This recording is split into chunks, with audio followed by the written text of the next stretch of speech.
ताकत की इंतहा से मकबूलियत की इंतहा को ख़त्म करने की कोशिश हो रही है। पीटीआई को गिराने के लिए पूरी रियासती ढांचे को तो नहीं गिराया जा रहा। इन सब बुजुर्गाने सियासत और एस्टेब्लिशमेंट में से शायद अगले 15-20 सालों में कोई जिंदा भी ना हो, लेकिन आपने इस मुल्क में रहना। खुदा ना ख्वास्ता इस मुल्क के अंदर कोई बड़ा हादसा होने वाला है।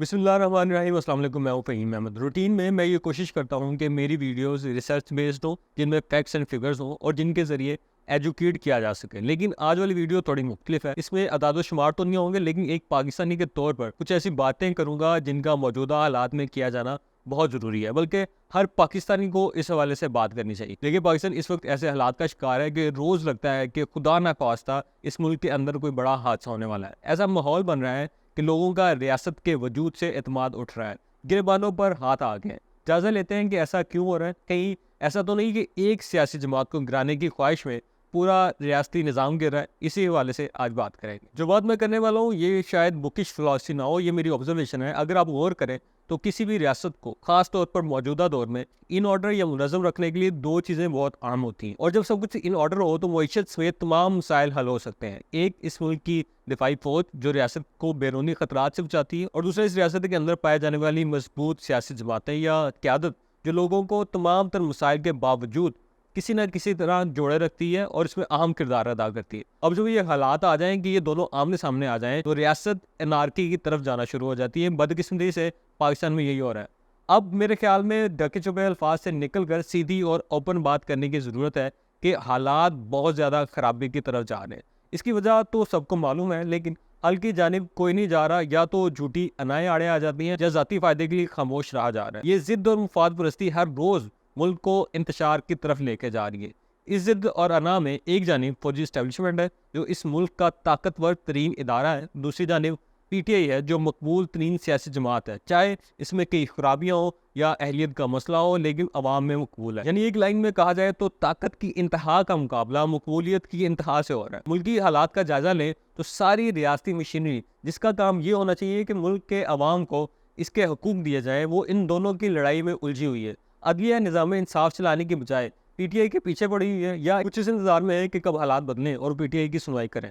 पार्लियामेंट में अवाम के लिए कानून साजी होनी चाहिए, लेकिन उसकी बजाय टीटीआई और इससे जुड़े अनासिर को रोकने के लिए कानून साजी की कोशिश हो रही है। पुलिस मुजरमों की बजाय पीटीआई के कारकुनों को पकड़ रही है, यहाँ तक कि एजेंसियां भी यही कर रही हैं, जबकि बाकी सियासी जमातें इस लड़ाई से सियासी फ़ायदा उठा रही हैं। लेकिन इस लड़ाई में कोई सबसे ज़्यादा नुकसान उठा रहा है तो पाकिस्तान और इसके अवाम है। बलूचिस्तान और खैबर पख्तूनख्वा के हालात सबके सामने है। जो तकरीर पख्तूनख्वा असम्बली में की गई वो इंतहाई तशवीशनाक है। पुलिस की जानिब से वहाँ एहतजाज हुआ है। बलूचिस्तान में अमन और अमान की सूरत हाल शदीद ख़राब है। इन हालात को जितना मर्जी छुपा लिया जाए, लेकिन ये छुप नहीं सकते और ना ही खतरा टल सकता है जब तक कि इसकी वजूहात का खात्मा ना कर दिया जाए। और जो मैं वजह पहले ही बता चुका हूँ कि ताकत की इंतहा से मकबूलियत की इंतहा को ख़त्म करने की कोशिश हो रही है। तारीख ये बताती है कि ऐसा हो नहीं सकता। मैं फौजी एस्टेब्लिशमेंट से ये कहूँगा कि मुझे मालूम है कि खान साहब के हवाले से बहुत से तहफ़्फ़ुज़ात होंगे आपको, लेकिन ये फैसला अवाम पर छोड़ दें कि कौन मुल्क के लिए ठीक है या नहीं। नवाज शरीफ की मिसाल सबके सामने है। आपने कई बार गिराने की कोशिश की, लेकिन वो फिर से वापस आए। लेकिन जब अवाम ने फैसला दिया तो वो बिल्कुल इररेलेवेंट नजर आते हैं, रिटायर्ड सियासतदानों की तरह जिंदगी गुजार रहे हैं। दूसरी मिसाल शेख मुजीब और इसकी बेटी की है। कोई इसे नहीं गिरा सका, लेकिन जब अवाम ने फैसला किया तो कोई सोच सकता था कि शेख मुजीब की तस्वीरों पर जूते मारे जाएंगे? नहीं, लेकिन अवाम ने ये किया। खुदा के लिए अवाम की अक्ल और दानिश पर छोड़ दें कुछ चीज़ों को। अगर कोई मुल्क के मुफाद में नहीं होगा तो खुद माइनस करेंगे। इस सारी लड़ाई में अपने आप को गंदा ना करें। अब वक्त है कि कुछ पल के लिए रुकें और जायज़ा लें कि पीटीआई को गिराने के लिए पूरी रियासती ढांचे को तो नहीं गिराया जा रहा।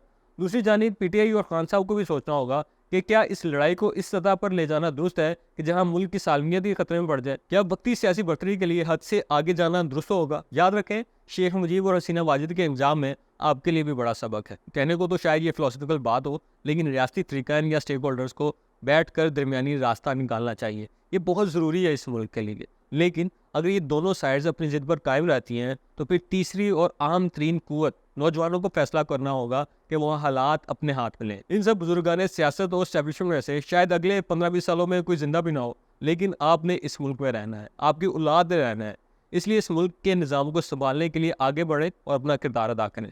आज तक के लिए इतना ही। अपना ख्याल रखिएगा। अगली वीडियो के साथ दोबारा हाजिर होऊंगा। अल्लाह हाफ़िज़।